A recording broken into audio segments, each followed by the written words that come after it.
మా latest videos కోసం మా ఈ తెలుగు న్యూస్ ఛానల్ సబ్స్క్రైబ్ చేసి గంట సింబల్ యాక్టివేట్ చేసుకోండి. రేపు ఏకాదశి ఆదివారం సాయంత్రం 5:13 నుండి 6:24 మధ్యలో ఇది వేసి దీపం పెడితే చాలు, ఇంట్లో ధనవర్షం కురుస్తుంది. వెంకటేశ్వర స్వామికి అత్యంత ప్రీతికరమైనది, అష్టైశ్వర్యాలను ప్రసాదించేది అయిన ఏకాదశి రోజున సాయంత్రం 5:41 నుంచి 6:52 మధ్యలో మీ ఇంట్లో ఈ ఒక్క ప్రత్యేకమైన దీపాన్ని వెలిగిస్తే చాలు, మీ జీవితం కేవలం 1 గంటలోనే మారిపోతుంది. కటిక దరిద్రంలో ఉన్నవాడు కూడా కుబేరుడిలా మారిపోతాడు. మీరు కూర్చుని తిన్నా కూడా తరగని అంత ఆస్తి మీ సొంతమవుతుంది.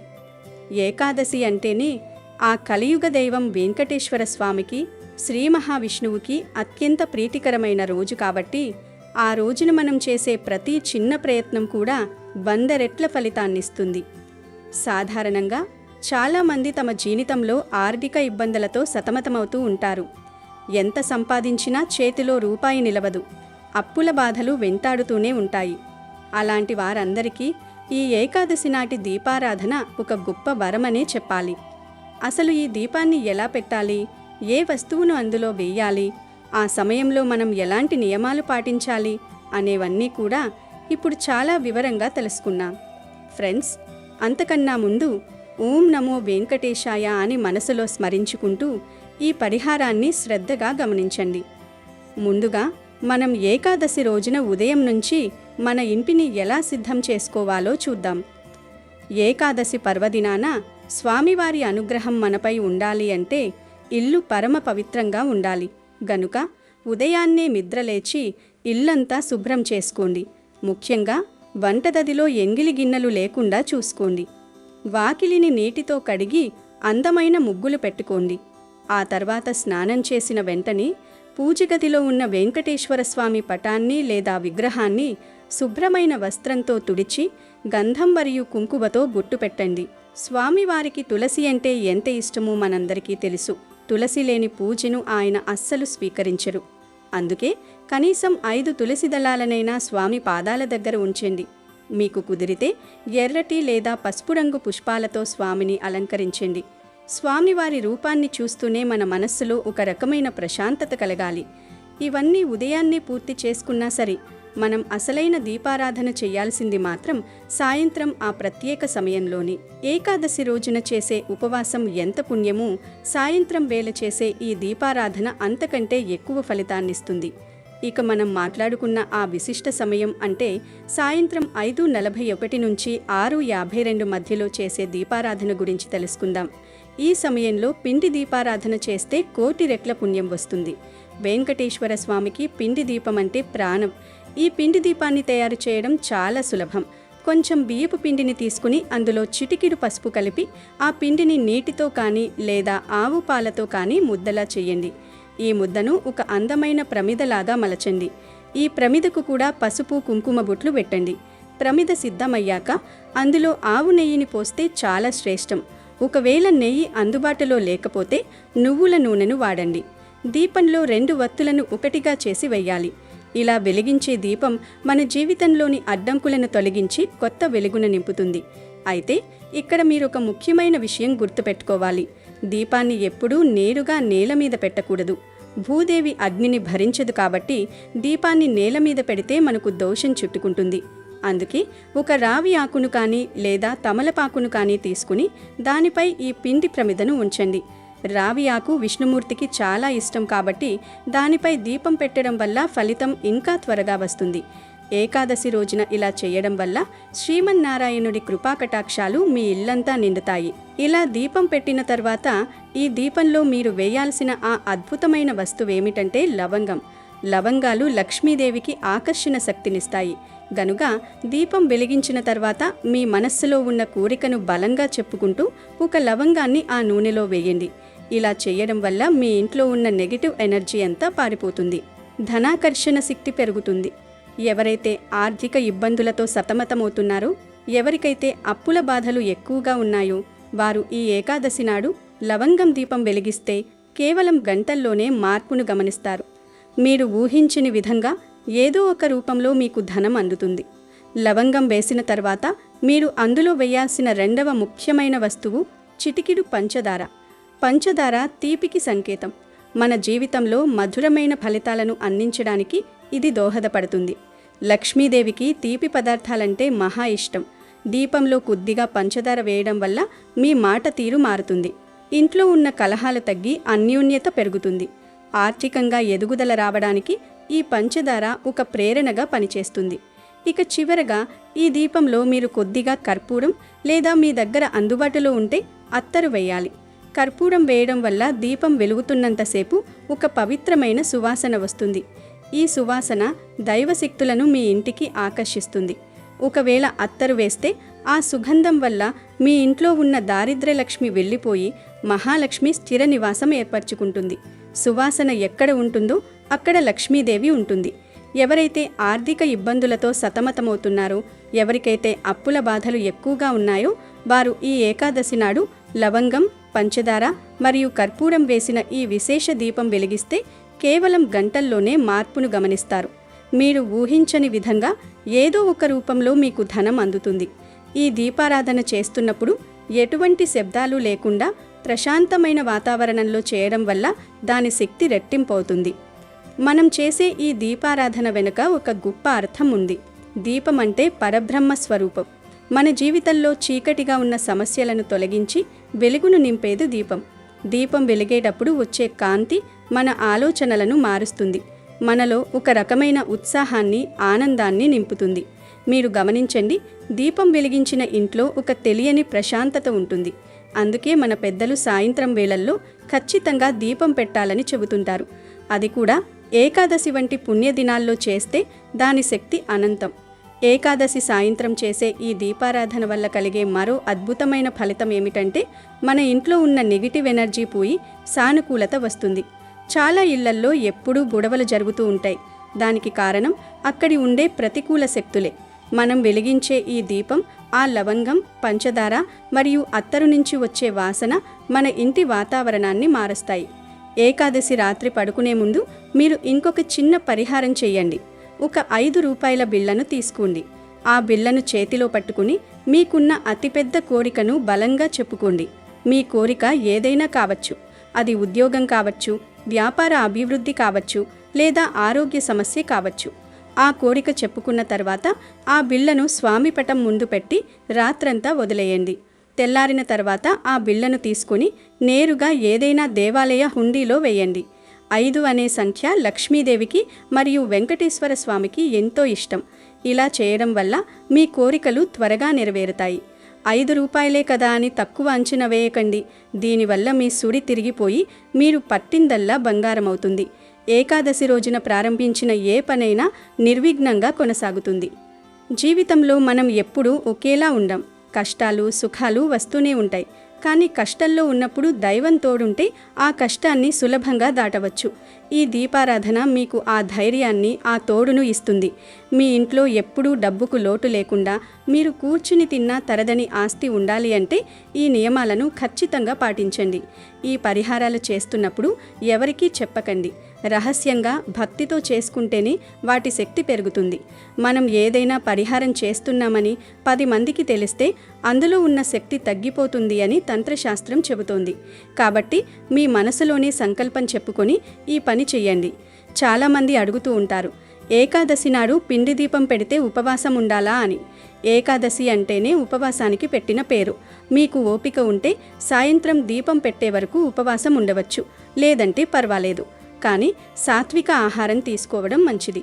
కాబట్టి అందరూ గుర్తుపెట్టుకొని ఈ ఏకాదశి రోజు సాయంత్రం ఒక పిండి దీపం పెట్టి లేదా మామూలు దీపమైనా పెట్టుకొని ఆ దీపంలో ఈ వస్తువులు వేసి చూడండి. ఖచ్చితంగా మీకుండే కష్టాలు పోతాయి.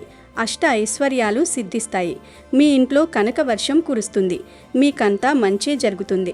మనకు ప్రతి నెలలో 2 ఏకాదశులు వస్తాయి. ఒక్కో ఏకాదశికి ఒక్కో ప్రత్యేకతను చోటు చేసుకుని ఉంటుంది. అందులో చైత్రమాసంలో శుక్లపక్షంలో వచ్చే ఏకాదశికి కామద ఏకాదశి అని పేరు. దీనినే దమన ఏకాదశి అని కూడా పిలుస్తూ ఉంటారు. ఈ ఏకాదశి ఎంతో పవిత్రమైనది. ఇది పాపాలను హరిస్తుంది. ఈ ఏకాదశి ఆచరించటం వలన సకల దుఃఖాలు నశించి సుఖ సంతోషాలు కలుగుతాయి అని పురాణాలు చెప్తూ ఉన్నాయి. ఒకసారి పాండవులలో పెద్దవాడైన ధర్మరాజు శ్రీకృష్ణునితో ఇలా అన్నాడు: శ్రీకృష్ణ పరమాత్మ చైత్రమాసంలో శుద్ధ ఏకాదశి పోయేరు ఏమిటి? దాని మహత్యం తెలుపుము అన్నాడు. దానికి శ్రీకృష్ణుడు, ధర్మనందన, పూర్వం దిలీపుడు కూడా వశిష్ఠ మహామునిని ఇలానే అడిగాడు. అప్పుడు వశిష్ఠ మహర్షి దిలీపునికి పురాతనమైన కథను ఇలా చెప్పడం ప్రారంభించాడు. దిలీప, చైత్రమాసంలో శుద్ధ ఏకాదశి పేరు కామదా ఏకాదశి. ఈ ఏకాదశి అధికమైన పుణ్యాన్ని కలిగిస్తుంది. దీని పవిత్రతను తెలిపే అతి పురాతనమైన కథను చెప్తాను, శ్రద్ధగా విను అని ఇలా చెప్పడం ప్రారంభించాడు. దిలీప, ప్రాచీన కాలమందు బంగారము రత్నములతో అలంకరింపబడిన మనోహరమైన భోగిపురం అనే పట్టణం ఉండేది. ఆ పట్టణాన్ని పుండరీకుడు అనే రాజు పరిపాలిస్తూ ఉండేవాడు. అతను గంధర్వ కిన్నెర అప్సరసల చేత సేవింపబడుతూ ఉండేవాడు. ఆ పట్టణంలో లలిత అనే పేరు గల అప్సరస ఉండేది. అదేవిధంగా లలితుడు అనే గంధర్వుడు కూడా ఉండేవాడు. వారిరువురి మధ్య పరస్పరం అనురాగం ఏర్పడి వివాహం చేసుకున్నారు. దంపతులు అయ్యారు. వారిద్దరూ ఎంతో అనురాగంతో జీవించేవారు. ఒకరిని విడిచి ఒకరు ఉండేవారు కాదు. ఒకరోజు ఆ పట్టణ ప్రభువైన పుండరీకుడు నాగులతోనూ గంధర్వులతోనూ కొలువు తీరి ఉండగా ఆ సభలో లలితుడు పాట పాడుతున్నాడు. ఆ సమయంలో అతని భార్య అతని సమీపంలో లేదు. లలితుడు భార్య గురించి ఆలోచిస్తూ తాను పాడే పాట లయ తప్పి వినడానికి కష్టంగా మారింది. లలితుడు కర్ణ కఠోరంగా పాడుతున్న విషయం కర్కోటకుడు పసిగట్టి పుండరీక మహారాజుతో చెప్పాడు. దానికి రాజు కోపించి, బుద్ధిహీనుడా, ప్రభువు ఎదుట గానము చేయుచు భార్యను తలుచుకొని ఏకాగ్రత పోగొట్టుకొని పాడుతున్నావా? మాంసమును మానవులను తినే రాక్షసుడిగా అవ్వు. ఇదే నీకు తగిన శిక్ష అని శపించాడు. ఇక వెంటనే లలితుడు రాక్షసుడు అయ్యాడు. భయంకరమైన ముఖం ఏర్పడింది. వికృతమైన కన్నులు వచ్చాయి. అతని చేతులు 8 మైళ్ళ పొడవు ఉన్నాయి.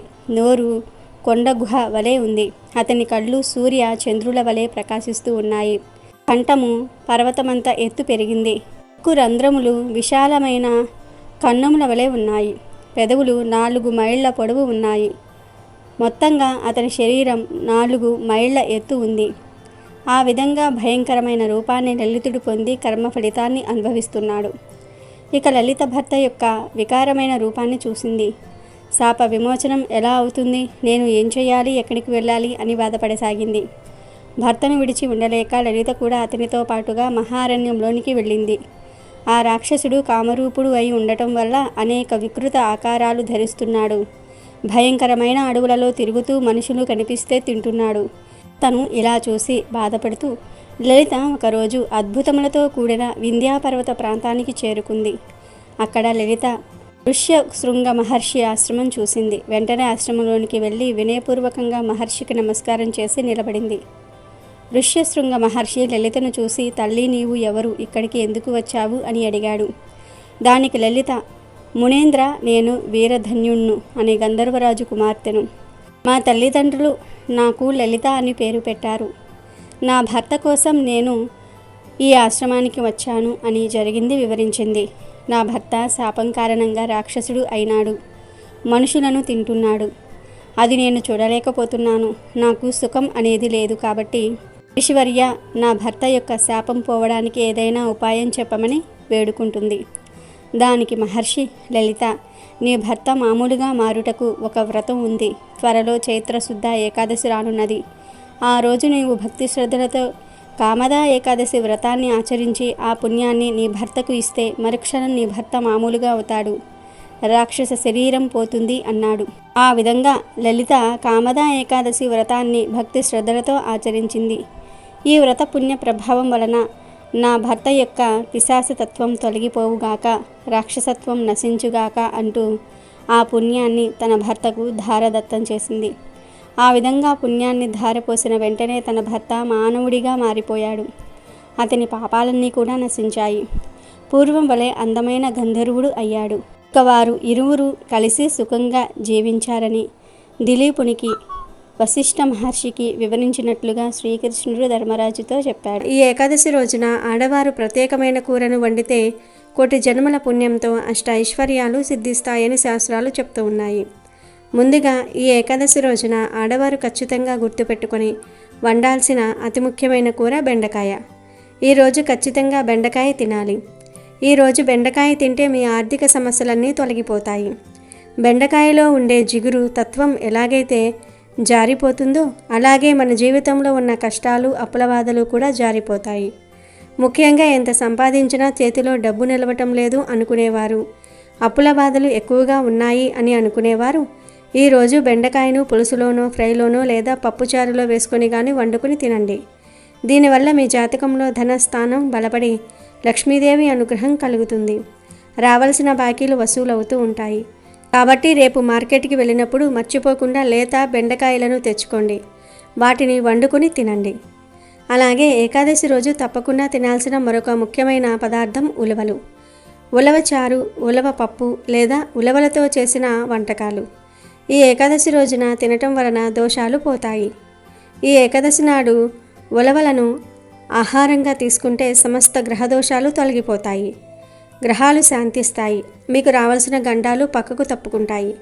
ఈ మధ్యకాలంలో ఆరోగ్యం బాగుండటం లేదు అనుకునేవారు ఉలవలను తినటం వలన రోగనిరోధక శక్తి కూడా పెరుగుతుంది.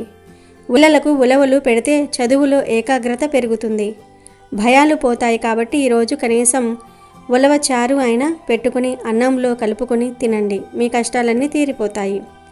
ఇక తర్వాత చెప్పుకోవలసిన అద్భుతమైన కూర మునగాకు కూర. మునగ చెట్టు సాక్షాత్తు దైవ స్వరూపం. ఈ ఏకాదశి రోజున మునగాకు కూర తింటే విపరీతమైన ధనలాభం కలుగుతుంది. మునగాకు మన జాతకంలో శుక్ర దోషాలను పోగొడుతుంది. శుక్రుడు అంటేనే భోగభాగ్యాలకు కారకుడు. ఆర్థిక ఇబ్బందుల్లో ఉన్నవారు, అప్పుల వల్ల గొడవలు ఉన్నవారు ఈరోజు మునగాకును పప్పులో వేసుకుని కానీ పొడి కూరలాగా కానీ చేసుకుని తినండి. దీనివల్ల దరిద్రం వదిలిపోయి అనుకోని మార్గాల్లో డబ్బు చేతికి అందుతుంది. మీ భర్తకు ఈ కూర వండి పెడితే మంచి ఆరోగ్యం లభిస్తుంది. ఉద్యోగంలో, వ్యాపారంలో మంచి అభివృద్ధి కనిపిస్తుంది. అలాగే ఈ ఏకాదశి రోజు సొరకాయ కూర తింటే కష్టాలు పోతాయి. ఇది విష్ణువుకి ప్రీతికరమైనది. ఏకాదశి మంచి రోజుతో కలిసి వచ్చింది కాబట్టి సొరకాయ కూర తినటం వల్ల మన జీవితంలో ఉన్న కష్టాలు మంచులా కరిగిపోతాయి. ఇంట్లో గొడవలు, మనశ్శాంతి లేకపోవటం వంటి సమస్యలు ఉంటే సొరకాయ కూర తినండి. ఇది మనసును ప్రశాంతంగా ఉంచుతుంది, ఆందోళనను తగ్గిస్తుంది. సొరకాయలో నీరు ఉన్నట్లే మన కష్టాలు కూడా నీటిలా కరిగిపోతాయి. ఈరోజు సొరకాయ పులుసు, సొరకాయ హల్వా, సొరకాయ వడియాలు లేదా పాలు పోసి కూర వండుకొని తింటే ఆయురారోగ్యాలతో పాటు మానసిక ప్రశాంతత లభిస్తుంది. బెండకాయ, ఉలవలు, మునగాకు, సొరకాయ ఈ 4 కూరల నుండి ఈరోజు మీరు ఏ కూరను తిన్నా చాలా మంచి ఫలితాలు కలుగుతాయి. కోటి జన్మల పుణ్యంతో అష్టైశ్వర్యాలు సిద్ధిస్తాయి. విష్ణుమూర్తి అనుగ్రహం కలుగుతుంది. శివుడి ఆర్థిక సమస్యలు పోతాయి. సకల సంపదలు సిద్ధిస్తాయి. కాబట్టి ఈరోజు ఇంట్లో ఆడవాళ్ళు తప్పనిసరిగా ఈ కూరలను వండండి. ఇంటిల్లిపాది అందరూ కూడా ఈరోజు ఈ కూరలతో భోజనం చేయటం వలన శివుడి యొక్క సంపూర్ణ అనుగ్రహంతో మీరు అపర కుబేరులుగా మారే అవకాశం వస్తుంది. మీకు అన్ని శుభాలే జరుగుతాయి. ఈ ఏకాదశి రోజున పొరపాటున కూడా తినకూడని, వండకూడని మహా ప్రమాదకరమైన కూర పొట్లకాయ. ఈ ఒక్కరోజు పొట్లకాయను ఇంటి ఛాయలకు కూడా రానివ్వకండి. పురాణాల ప్రకారం పొట్లకాయను పాము స్వరూపంగా, గోమాంసానికి ప్రత్యామ్నాయంగా భావిస్తారు. పవిత్రమైన ఏకాదశి సోమ పొట్లకాయ తినటం మహాపాపం. ఈరోజు పొట్లకాయ వండితే సాక్షాత్తు గోమాంసం వండినంత పాపం చుట్టుకుంటుంది. చేసిన పూజలన్నీ వృధా అవుతాయి. దరిద్రం పట్టుకుంటుంది. ఉన్న డబ్బు ఆవిరైపోతుంది. అనవసరమైన గొడవలు, కోర్టు కేసులు వచ్చే ప్రమాదం ఉంది. కాబట్టి ఆడవారు ఈ విషయాన్ని గట్టిగా గుర్తుపెట్టుకోండి. ఈరోజు పొట్లకాయను కత్తితో కొయ్యటం కూడా దోషమే. కావాలంటే తర్వాత రోజు వండుకోవచ్చు, కానీ ఈ ఏకాదశి తిథి ఉన్నంత వరకు పొట్లకాయ జోలికి వెళ్ళకండి. అలాగే పొట్లకాయతో పాటు ఈరోజు ఖచ్చితంగా దూరంగా ఉండాల్సిన మరొక విషయం నాన్ వెజ్. ఈ పవిత్రమైన రోజున కోడిగుడ్డు, చికెను, మటను, రొయ్యలు, పీతలు వంటివి అస్సలు తినకూడదు. ఏకాదశి అంటే పవిత్రమైన రోజు, జీవహింస చేసే రోజు కాదు. ఈరోజు నాన్ వెజ్ తింటే ఆ పాపం మీ వంశానికి, మీ పిల్లలకు కూడా చుట్టుకుంటుంది. ఇంట్లో వండటమే కాదు, బయట తినటం కూడా మానేయండి. మసాలా దంచిన కూరలు, ఉల్లి వెల్లుల్లి కూడా తగ్గించడం మంచిది. సాత్విక ఆహారం తీసుకుంటే మనసు నిర్మలంగా ఉండి విజయాలు సిద్ధిస్తాయి.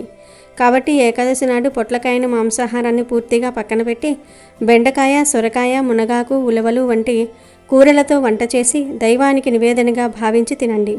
ఆ దేవుడి అనుగ్రహంతో మీ ఇల్లు సిరి సంపదలతో తులతూగుతుంది. కష్టాలన్నీ కూడా తీరిపోతాయి. కనుక అందరూ ఈ ఏకాదశి రోజు ఈ ఆహార నియమాలను పాటించి శుభ ఫలితాలను పొందండి. అమెజాన్లో బెస్ట్ డిస్కౌంట్స్ కోసం వీడియో డిస్క్రిప్షన్లో లింకు ఉంది, చూడండి. అలాగే మా టెలిగ్రామ్ ఛానల్ సబ్స్క్రైబ్ చేసుకోండి.